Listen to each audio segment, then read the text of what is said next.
Пирамидата на Маслоу и нейното приложение в управлението. Пирамидата на Маслоу е една от най-известните теории за човешките потребности и мотивация. Разработена от психолога Ейбрахам Маслоу през 1943 година, тя описва 5 основни нива на човешките нужди, които формират основата за мотивация и поведение. Лидерите могат да използват тази теория, за да разберат какво мотивира техните екипи и как да създадат среда, в която хората могат да разгърнат своя потенциал. В тази статия ще разгледаме как всеки от нивата в пирамидата на Маслоу може да бъде приложен в управлението на хора и как лидерите могат да използват тези принципи за изграждане на мотивирани и продуктивни екипи. Основните нужди – физиологични и безопасност. Най-ниското ниво на пирамидата на Маслоу включва физиологичните нужди като храна, вода, сън и физическо оцеляване. Това са основните нужди на всеки човек, които трябва да бъдат удовлетворени преди всички останали. В контекста на управлението, лидерите трябва да осигурят на служителите стабилни работни условия и заплащане, които им позволяват да посрещнат своите базови нужди. Това включва не само адекватно възнаграждение, но и грижа за физическото и психическо здраве на екипа.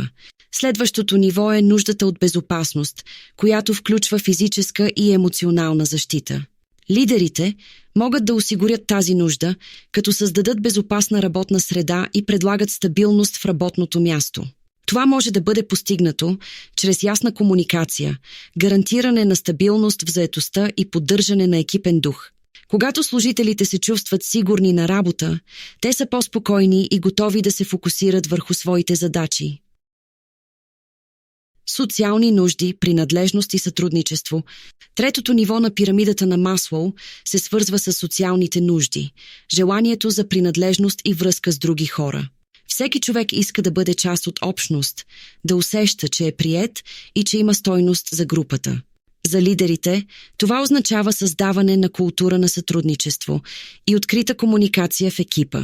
Служителите, които се чувстват свързани с колегите си и усещат подкрепата на своя екип, са по-склонни да бъдат ангажирани и продуктивни.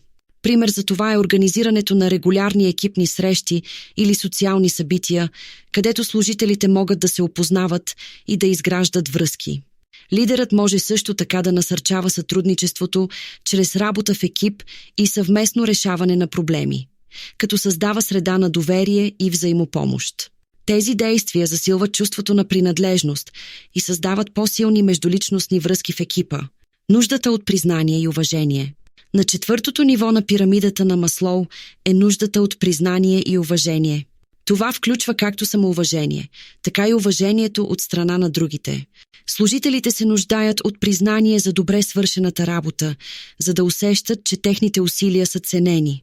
Лидерите могат да адресират тази нужда, като осигуряват редовна и искрена обратна връзка, както положителна, така и конструктивна.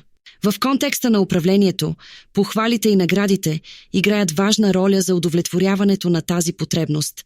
Публичното признаване на успехите, въвеждането на програми за награди или дори просто благодарствени съобщения могат да повишат мотивацията и ангажираността на служителите.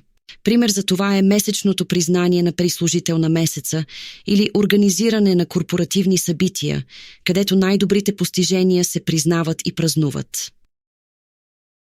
Само актуализация, върховата точка на мотивацията. Най-високото ниво в пирамидата на Маслоу е само актуализацията, стремежът на всеки човек да реализира своя пълен потенциал. Служителите, които достигнат това ниво, търсят възможности за лично и професионално развитие. Те искат да постигнат нещо значимо и да се чувстват удовлетворени от своите постижения. Лидерите могат да насърчават само актуализацията, като предоставят на своите служители възможности за обучение, развитие и поемане на нови предизвикателства. Те трябва да създадат среда, в която хората имат свободата да развиват своите таланти и да преследват своите амбиции. Един пример за това е предоставянето на възможности за поемане на лидерски роли в проекти или участие в иновативни инициативи, които позволяват на служителите да използват своята креативност и да се чувстват значими за успеха на организацията. Приложение на пирамидата на Маслоу в управлението. Една от най-важните концепции, която лидерите трябва да вземат предвид, е, че всички тези нива на нуждите са взаимосвързани. Лидерите трябва да осигурят подходящи условия, за да могат служителите да преминават през различните нива на пирамидата. Например, служител, който не е сигурен в своето работно място или има ниско заплащане, може да не бъде мотивиран да преследва само актуализация или да търси признание, тъй като все още не са удовлетворени базовите му нужди. Приложението на пирамидата на Маслоу в управлението изисква лидерите да бъдат чувствителни към индивидуалните нужди на всеки член на екипа. Някои служители може да се нуждаят от повече социална подкрепа и сътрудничество, докато други търсят възможности за лидерство и развитие. Успешните лидери адаптират своя подход според тези нужди и създават условия, които позволяват на всеки член на екипа да се развива и да бъде мотивиран.